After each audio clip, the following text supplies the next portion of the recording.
بسم اللہ الرحمن الرحیم۔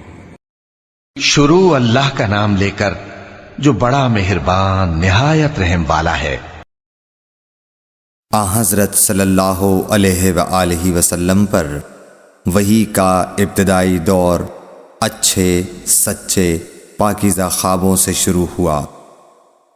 آپ خواب میں جو کچھ دیکھتے وہ صبح کی روشنی کی طرح صحیح اور سچا ثابت ہوتا۔ پھر من جانب قدرت آپ تنہائی پسند ہو گئے اور آپ نے غار حرا میں خلوت نشینی اختیار فرمائی اور کئی دن اور رات وہاں مسلسل عبادت اور یاد الہی و ذکر میں مشغول رہنے لگے۔ جب تک گھر آنے کو دل نہ چاہتا توشہ ہمراہ لیے ہوئے وہاں رہتے۔ توشہ ختم ہونے پر ہی اہلیہ محترمہ حضرت خدیجہ رضی اللہ تعالی عنہا کے پاس تشریف لاتے اور کچھ توشہ ہمراہ لے کر پھر وہاں جا کر خلوت گزین ہو جاتے۔ یہی طریقہ جاری رہا یہاں تک کہ آپ پر حق منکشف ہو گیا اور آپ غار حرا ہی میں قیام پذیر تھے کہ اچانک حضرت جبرائیل علیہ السلام آپ کے پاس حاضر ہوئے اور کہنے لگے کہ اے محمد پڑھو۔ آپ فرماتے ہیں کہ میں نے کہا کہ میں پڑھنا نہیں جانتا۔ آپ صلی اللہ علیہ وسلم فرماتے ہیں کہ فرشتے نے مجھے پکڑ کر اتنے زور سے بھینچا کہ میری طاقت جواب دے گئی۔ پھر مجھے چھوڑ کر کہا پڑھو۔ میں نے پھر وہی جواب دیا کہ میں پڑھا ہوا نہیں ہوں۔ اس فرشتے نے مجھ کو نہایت ہی زور سے بھینچا کہ مجھ کو سخت تکلیف محسوس ہوئی۔ پھر اس نے کہا کہ پڑھ۔ میں نے کہا میں پڑھا ہوا نہیں ہوں۔ فرشتے نے تیسری بار مجھ کو پکڑا اور تیسری مرتبہ پھر مجھ کو بھینچا۔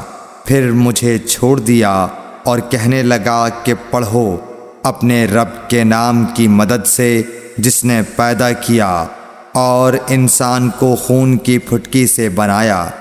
پڑھو اور آپ کا رب بہت ہی مہربانیاں کرنے والا ہے۔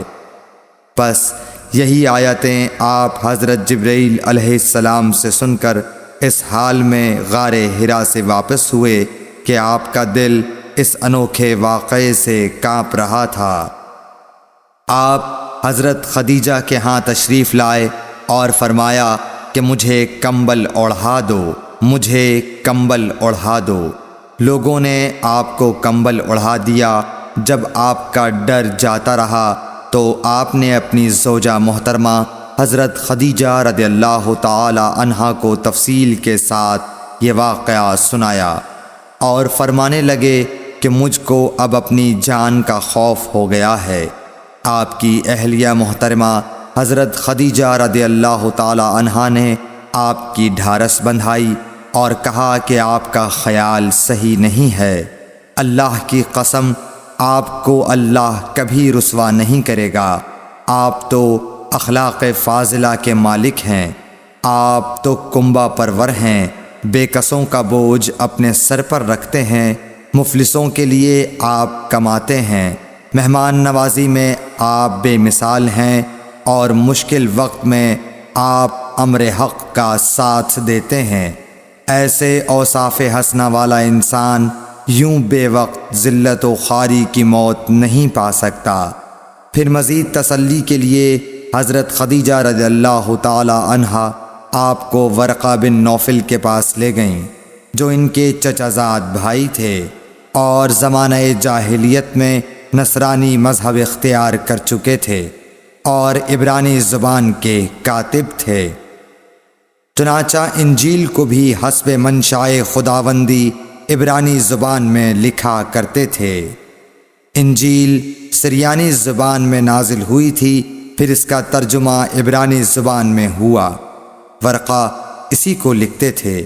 وہ بہت بوڑھے ہو گئے تھے، یہاں تک کہ ان کی بینائی بھی رخصت ہو چکی تھی۔ حضرت خدیجہ رضی اللہ تعالی عنہا نے ان کے سامنے آپ کے حالات بیان کیے اور کہا کہ اے چچا زاد بھائی، اپنے بھتیجے محمد صلی اللہ علیہ وسلم کی زبانی ذرا ان کی کیفیت سن لیجئے۔